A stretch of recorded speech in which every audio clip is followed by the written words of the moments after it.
Ferries Vancouver Island Report.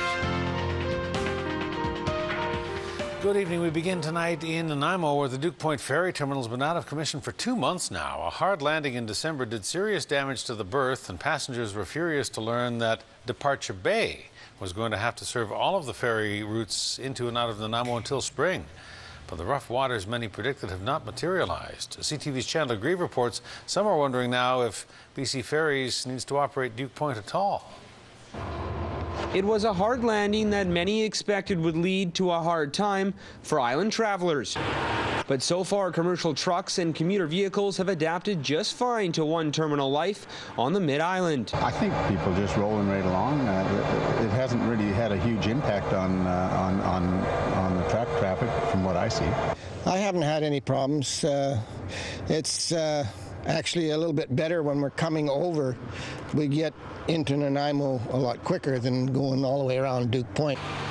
So if truck drivers are still chugging along and waits have been relatively short at Departure Bay, why should BC Ferries spend several $1 million fixing Duke Point and even more continuing to operate it?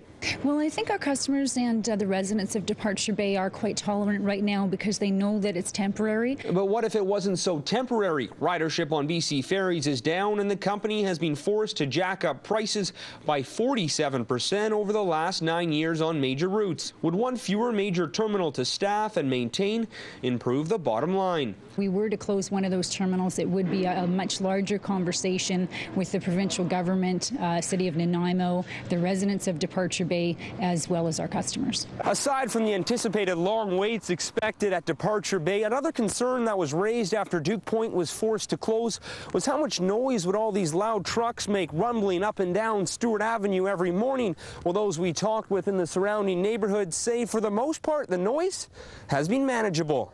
Well, we have seen an increase in traffic. There's no doubt about it. We're getting, there's twice as many ferries are going out of Departure Bay now as previously. Our communities, we know it's a temporary disruption, and we can live with that. Tom adds that if Departure Bay becomes the only terminal permanently, well, then that's a different story and concern would be raised.